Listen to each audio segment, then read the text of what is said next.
atau kafir. Mau dimasukkan dalam kelompok mukmin yang tidak kelihatan bahwa dia orang mukmin, mau dimasukkan dalam kelompok kafir bukan juga karena dia mengaku beriman, dia pernah syahadat, ya. Jadi mudadzabina, mereka ini orang yang abu-abu, orang cetok, ya. Nah, barang siapa disesatkan Allah, wa may yudlilillah falan tajid lahu sabila. Ya karena orang itu sendiri yang memilih kesesatan, sekalian dibelasuki oleh Allah.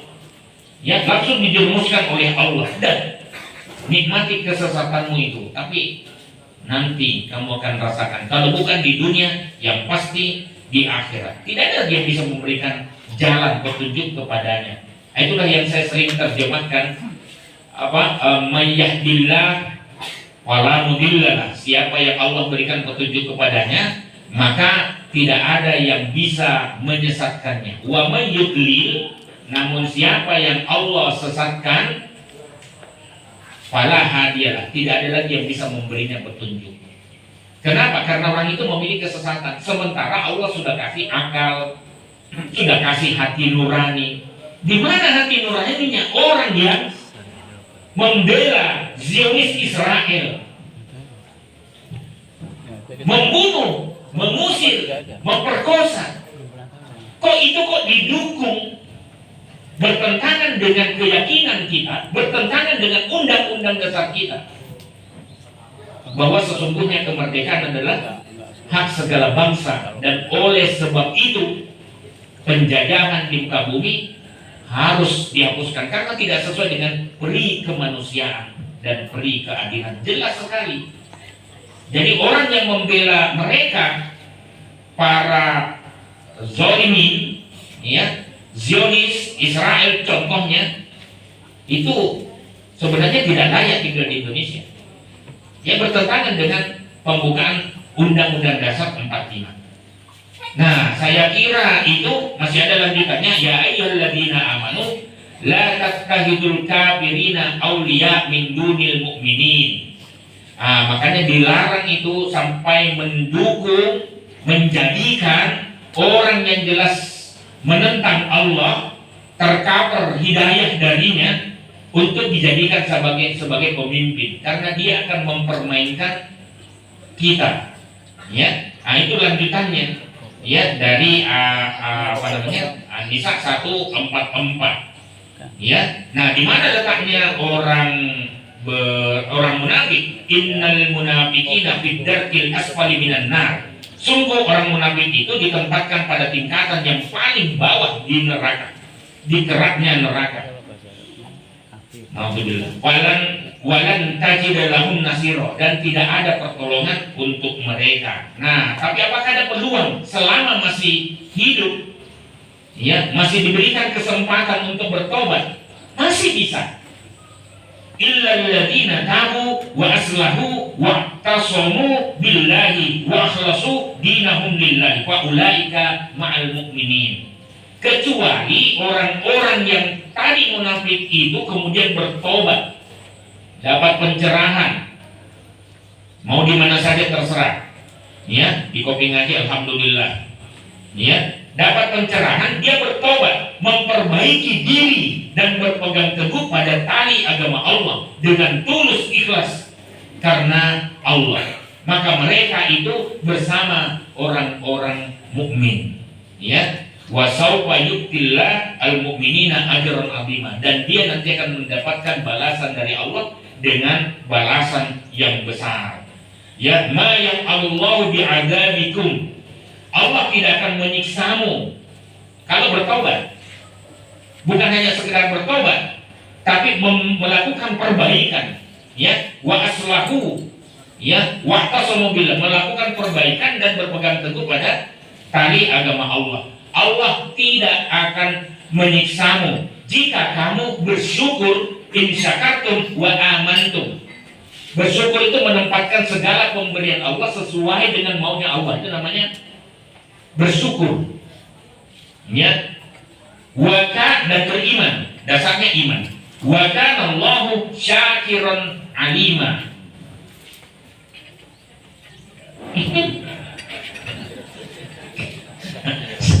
Dan Allah itu syakir. Bukan saya. Anda syirik kalau mengatakan ya, syakir itu apa? Zat yang sangat bersyukur dengan keimananmu. Padahal kalau kita beriman, Allah tidak besar juga karena Allah sudah maha besar. Allah maha perkasa. Allah tidak butuh sebenarnya. Tapi karena sifat Rahman Rahim Allah memenuhi segala alam semesta ini, maka Allah tetap berikan kesempatan tobat. Tobat luar biasa, ya, dan maha mengetahui. Ada yang malu-malu bertobat, tapi ingat, lakukan perbaikan diri. Nah, jadi itu kira-kira sifat-sifat orang munafik. Malas kalau melakukan sesuatu, ria, ya. Nah, mudah-mudahan kita tidak termasuk di situ. Makanya untuk tidak ria itu perlu ma'rifatullah. Kita kenal betul siapa Allah yang kita sembah. Ya, jadi bukan lagi karena yang lain saya berbuat baik, karena berinfak juga bukan karena yang lain. Nah, orang seperti ini, Pak, ya, ada yang sholat, ada yang tidak sholat. Itu kalau orang munafik itu termasuk pendosa atau tidak? Pendosa. Makanya kalau kita baca dalam Al-Muddatsir, ya, yang berselimut, maksudnya Nabi Sallallahu Alaihi Wasallam, itu disebutkan dalam Al-Mujrimin, golongan kanan yang berada di sorga itu saling bertanya tentang orang-orang berdosa. Kenapa sih masalakakum fi sakor? Kenapa sih kamu masuk dalam neraka sakor? Ya, qalu, para pendosa ini menjawab, lam naku minal musallin, karena dulu waktu di dunia kami tidak sholat. Ya, ada nggak orang Islam yang tidak sholat? Banyak. Ya, makanya maaf, saking jengkelnya saya terhadap orang begini, ya saya ingatkan dengan sabar, tapi kalau sudah mati sudah. Ya, tidak ada lagi syafaat dari siapapun, bahkan dari Rasulullah Sallallahu Alaihi Wasallam sekalipun. Tidak bisa kasih syafaat karena syafaat itu menggenapkan dari apa? Dari amalan utama yang kita lakukan. Jadi kumpul dulu modal itu, iman dan amal soleh, iman dan bersyukur. Kalau tadi itu ya, maka Allah sudah bebaskan kita dari siksanya. Ya, bersyukur itu menempatkan segala pemberian sesuai dengan maunya Allah. Qalu, mereka mengatakan, lam naku minal musallin, kami dulu bukan termasuk di antara orang-orang yang sholat. Walam naku nut'imul miskin, kami juga dulu tidak kasih makan orang miskin. Kan sama kan dengan al-ma'un tadi kan? Ya. Wa kunna nakhudu ma'al qaidin, dan kami dulu suka membicarakan kebatilan bersama kelompok orang-orang yang suka ngomong kebatilan. Jadi kebatilan yang terorganisir. Hati-hati ya para penguasa, para menteri. Nah, hati-hati. Kadang berkomplot juga mereka. Wah, ini kelompoknya ini, hati-hati. Ya, alhamdulillah Muhammadiyah, silakan Anda mau bekerja di partai mana saja terserah, karena Muhammadiyah tidak berpolitik praktis. Ya, tapi silakan Anda berdakwah ma'ruf nahi munkar di partai-partai Anda itu, di kementerian Anda itu. Kapan lagi? Saya dulu kepala LPPI, Lembaga Pengkajian dan Pengamalan Islam, yang melakukan pembinaan AIK, Al-Islam dan Kemuhammadiyahan di UNY, baik untuk dosen, karyawan ataupun mahasiswa. Saya beritahu sama dosen, bolehlah kita dari dosen teknik, bolehlah kita dari dosen kedokteran, bolehlah kita dari dosen fakultas hukum, dosen umum. Kalau fakultas agama Islam kan dosen orang umum. Ya. dosen umum, saya katakan kita semua punya peluang untuk berdakwah. Ketika memberikan pelajaran hukum, tapi ingat ada Allah. Ketika menyuntik bismillah, sudah beribadah, pasti bukan racun, ya, pasti bukan asam, pasti, iya, pasti yang sehat-sehat karena dia memulai dengan bismillah. Ada Allah yang mengawasinya. Jadi kita bisa berdakwah sesuai dengan kemampuan kita masing-masing. Ya, jadi itu. Nah, mereka suka dulu berkomplot dengan orang-orang batin. Yang penting cuan. Yang penting cuan. Oh, itu yang salah satu menarik itu. Akhirnya diselidiki kan, orang yang tidur di Masjid Jogokarian, ya, perempuan yang tidak pakai hijab, kemudian tidur. Karena ya Jogokarian itu masjid percontohan. Jamaahnya itu kalau 5 waktu itu full sampai ke belakang. Nah itu kan tempat teras itu ini. Wah, kata-katanya kasar. Anda pampir ya? Mana KTP-nya? Ngapain Mbak tanya KTP saya? Gitu. Nah, ternyata setelah diselidiki agamanya nggak jelas. Dia dalam satu postingannya, karena kan diselidiki siapa orang ini, IG-nya ada nggak? Salah satu postingannya, ya kadang kita Islam, mana lah yang bisa membawa uang?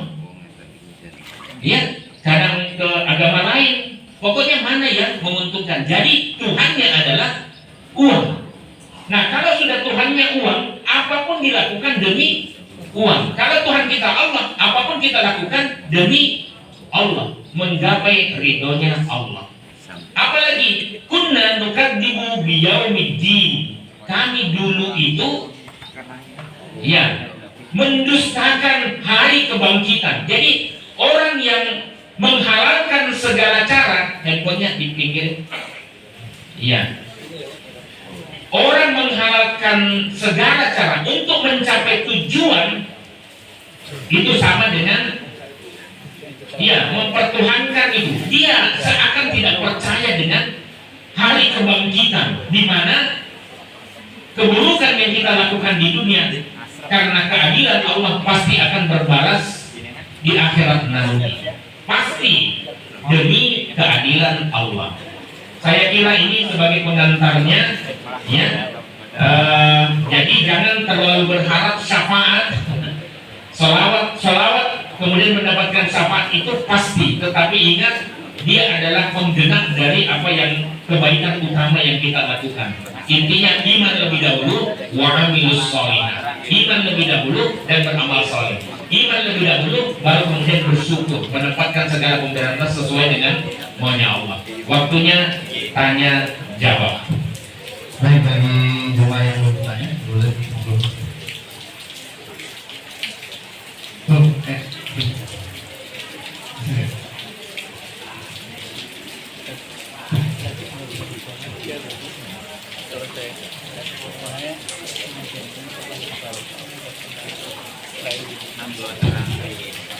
Waalaikumsalam wabarakatuh. Ini Pak Ustaz, untuk yang saya tanyakan berkaitan dengan riya. Dalam aktivitas kita itu, setiap kali kita dakwah atau kita menyampaikan sesuatu ke sesama muslim, kita itu supaya terhindar dari riya itu seperti, karena kita ngaji di kopi ngaji itu banyak tetangga kita yang tidak mengaji, sehingga terhindar supaya kita itu sama dia tidak terjadi riya itu seperti apa lagi. Nah itu termasuk kita itu di setiap mungkin grup-grup WA kita itu mengingat sama yang lain itu setiap pagi dan seterusnya itu juga jangan sampai hati kita itu tidak riya. Nah itu mohon untuk penjelasannya. Ya. Tidak riya.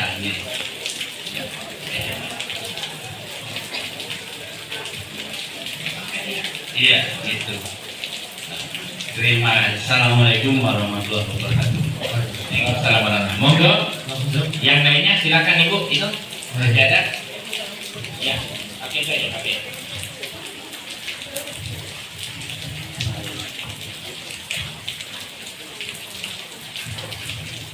Bismillahirrahmanirrahim. Assalamualaikum warahmatullahi wabarakatuh.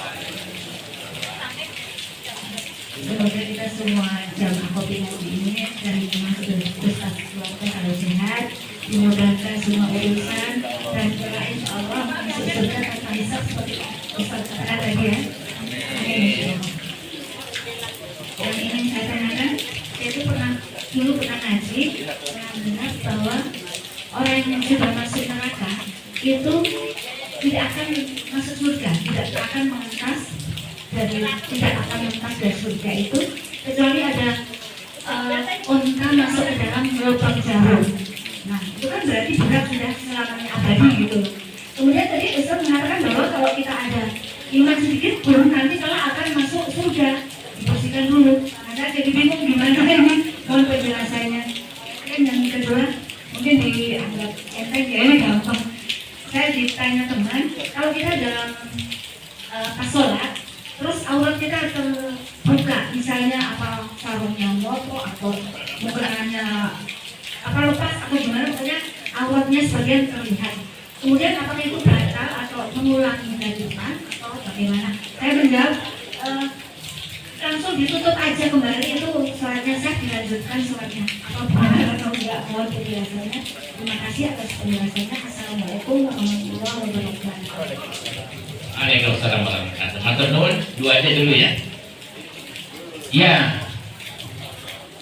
sangat sulit kalau kaitannya dengan riya. Perbuatannya sama, tapi yang menentukan itu sebenarnya, dan itu yang dinilai oleh Allah adalah hatinya. Itu yang dibaca oleh Allah.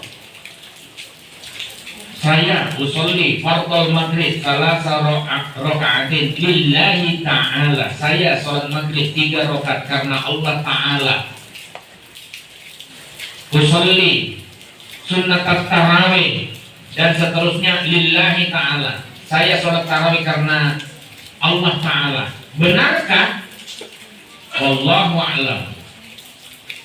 Kalau motivasinya supaya tadi dianggap takut dianggap sok kafir, ada.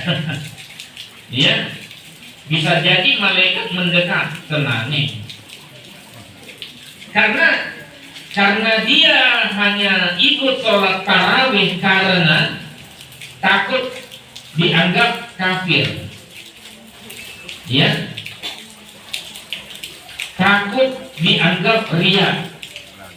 Saya tidak ke masjid nanti dibilang riya, syirik. Iya, syirik dia. Karena motivasinya dia berhenti melakukan kebaikan karena omongan komentar orang lain. Padahal itu adalah wajib. Kalau wajib laksanakan.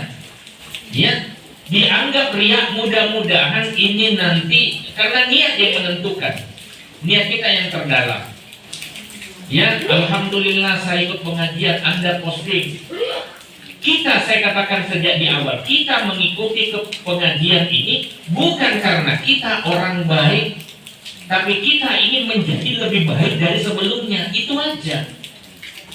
Apa standarnya? Apa yang kita lakukan? Allah ridho kepada kita. Itu aja. Tidak jauh. Ya, tidak banyak. Yang penting apa tapi apa yang diridhoi oleh Allah, ya ngaji. Karena kadang-kadang kita menganggap ini jalan-jalan menuju keselamatan, ternyata malah tidak selamat. Karena bukan itu substansinya. Makanya dalam ilmu fikih dan usul fikih ada namanya maqasidus syariah. Persoalan inti tujuan pensyariatan. Apa sih? Lisolihil ibad, untuk kemaslahatan hamba-hambanya, itu tujuan pensyariatannya. Kalau haji itu wajib, ya memang wajib. Tapi ketika kita melakukan perjalanan haji, itu ada bahaya yang mengancam. Ya, sementara tunda dulu hajinya. Ya itu. Tapi haji itu wajib. Nah, itu kan bisa sesuatu yang bisa ditunda. Kalau misalnya ibu-ibu ke masjid banyak fitnahnya, udah di rumah aja. Itu terjadi pada masa awal kenabian. Tapi setelah aman, ya ternyata istri Nabi itu sholatnya di masjid, sholatnya paling belakang. Istri-istri sahabat tidak begitu. Ya, apa? Karena ada beberapa hadis setelah pulang sholat subuh kami baru tahu siapa yang hadir sholat dari wajah-wajahnya itu. Ya, nah itu ada dua makna dari hadis itu. Ya, Aisyah radhiyallahu anha itu dia sholat jamaah di masjid, dan yang kedua, ya sholat subuh itu memang rada-rada panjang gitu bacaannya dibanding daripada sholat yang lain. Jadi gitu ya Pak ya. Riya itu agak tipis, hanya Allah dan kita yang tahu. Ya, tapi jangan berhenti melakukan kebaikan, termasuk misalnya datang pengajian, datang sholat, ya karena takut dianggap sebagai riya. Ya, tidak, kita tidak boleh itu, karena tujuan kita betul-betul lillahi ta'ala, ridho Allah. Yang kedua, ya matur nuwun atas doanya. Memang begitu, kita harus saling mendoakan. Kita tidak tahu, jangan-jangan ada kesalahan sedikit yang terpaksa kita harus mampir di neraka sebentar pun kalau bisa jangan. Ya, ya matur nuwun atas doanya. Ya, kita saling mendoakan. Yang kedua tentang apa tadi? Oh, tadi hadisnya sudah saya sampaikan. Selama masih ada iman, ya, kepada Allah dan Rasulnya dan seluruh yang harus diimani, rukun iman itu sudah cukup bagi kita untuk Allah masukkan kita ke dalam surganya. Ya, nah cuman harus diikuti dengan kebaikan-kebaikan supaya kebaikan kita itu lebih besar dibanding daripada kelalaian yang pernah kita lakukan. Artinya kejahatan yang kita sebenarnya tidak mau, tapi terpaksa karena disuruh oleh atasan. Partai itu kan susah. Yang bersepakat itu kan yang petinggi-petingginya itu. Ya, kalau yang bawahan-bawahan itu tinggal manut atasan. Kita maunya begini, tapi wah bagaimana dong? Itu memang susah. Jadi terpaksa dia melakukan itu ke atas pimpinan. Kalau ada pilihan, saya tidak mau terlibat di sana. Nah, cuman kadang-kadang misalnya tanda tangan, ada tanggung jawab, saya tidak mau. Ya, tapi karena dia penanggung jawab anggaran, terpaksa ada tanda tangan. Ya, saya tidak mau. Karena itu atasannya lagi meminta. Tapi dia sedikit pun tidak mau menikmati hasil dari uang haram itu. Aman dia. Nah, disitulah Allahu alimun hakim. Allah maha mengetahui lagi maha bijaksana. Ya, jadi itu tadi cukup modal iman, tapi iman dan amal soleh, iman dan syukur. Sebagaimana yang kita sampaikan tadi. Baik, matur nuwun. Oh, tidak membatalkan sholat, tidak perlu diulang dari depan. Karena ibu munculnya dari belakang. Masa mau dari depan? Enggak, ini enggak serius. Tidak usah mengulang sholatnya. Tidak usah mengulang sholatnya. Perbaiki saja dan tutup auratnya. Maaf untuk laki-laki ya, yang sering pakai baju kaos, yang kaos adiknya, ya, sehingga belahan pantatnya itu sering kelihatan, itu aurat. Kita disuruh untuk menutup, makanya pakai pakaiannya yang terbaik, yang kira-kira ketika kita sujud loh yang paling sering itu pantat kita tidak terlihat. Ya, nah kalau ada yang begitu, kalau bisa kita turunkan. Ya, jadi gitu. Ya, kita bantu. Ya, gitu ya. Ada yang lain untuk? Oh, di belakang juga boleh. Warahmatullahi wabarakatuh. Waalaikumsalam warahmatullahi wabarakatuh. Sama-sama tidak baik. Sakit tidak sakitin Anda jaga. Apa mungkin bahaya yang lain selain Allah supaya adanya Allah. Tapi tidak menafik. Tidak baik. Kalau kita banding, tapi dengan santri itu juga menafik. Kalau menafik itu orang kita bisa tidak baik. Sama dengan kamu bisa yang jujur, kemudian tidak maaf dan sebagainya. Jadi gimana Pak? Menurut Bapak, apakah benar itu pondok-pondok yang ada mohon tidak? Berikutnya, oh silakan di ujung sana. Assalamualaikum warahmatullahi wabarakatuh. Waalaikumsalam warahmatullahi wabarakatuh. Dan saya Pak Sakir, Ini Pak Sinten? Pak Mulis, Oh, iya monggo Pak Mulis. Nun sewu. Silakan. Ya, ini lain dari konteks yang tadi. Saya ingin bertanya berkaitan dengan jam, jamak kosor atau jamak takdim. Masalahnya belum ada jarak rukhsah yang ditentukan, tapi waktunya sudah tidak ada. Contohnya dalam perjalanan dari Kaliurang atau sampai Jogja yang seharusnya belum mendapatkan rukhsah, tapi waktunya sudah habis karena kemacetan di jam. Itu gimana untuk mengatasi itu bagi pengendara kendaraan berat karena tidak bisa parkir di sembarang tempat. Ya, sekian. Assalamualaikum warahmatullahi wabarakatuh. Waalaikumsalam warahmatullahi wabarakatuh. Ya. Atur nuwun. Oh, ada satu lagi. Silakan Pak. Yang di belakang.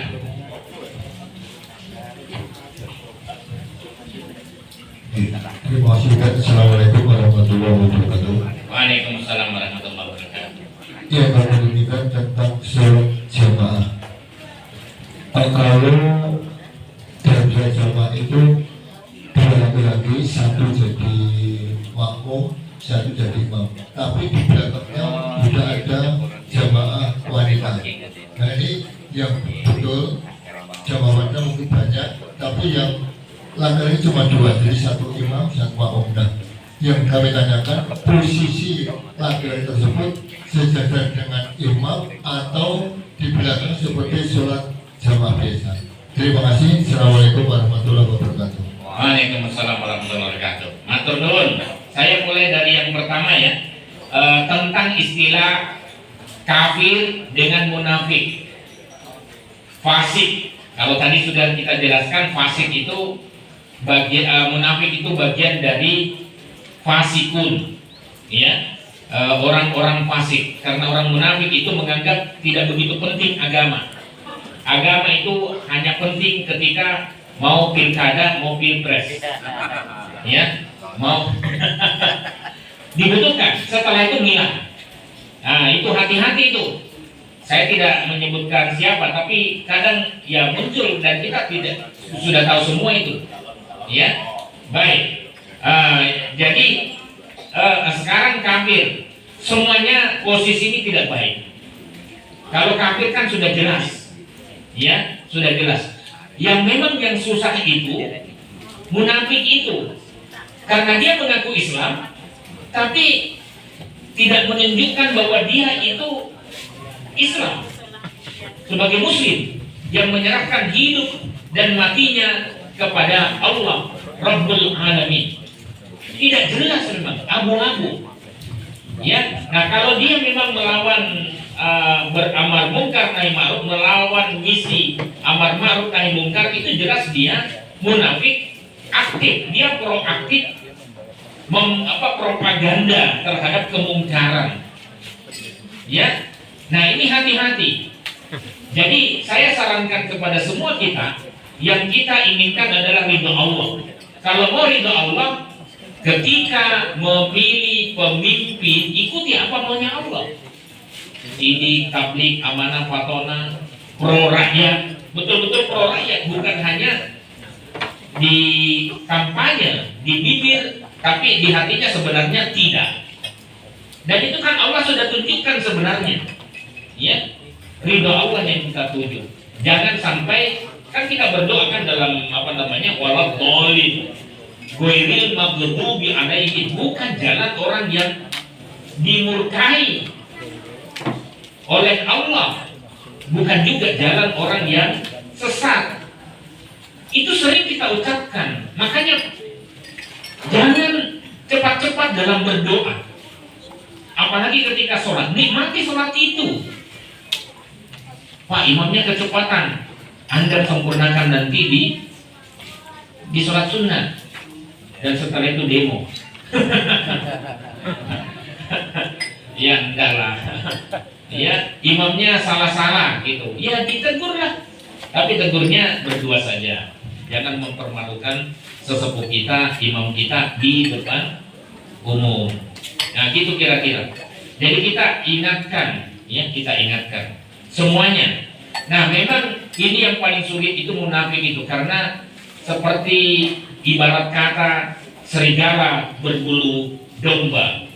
Iya, dia pandai berkamuflase, dia pandai merubah kulit luarnya, tetapi aslinya tidak, karena tujuannya memang berbeda.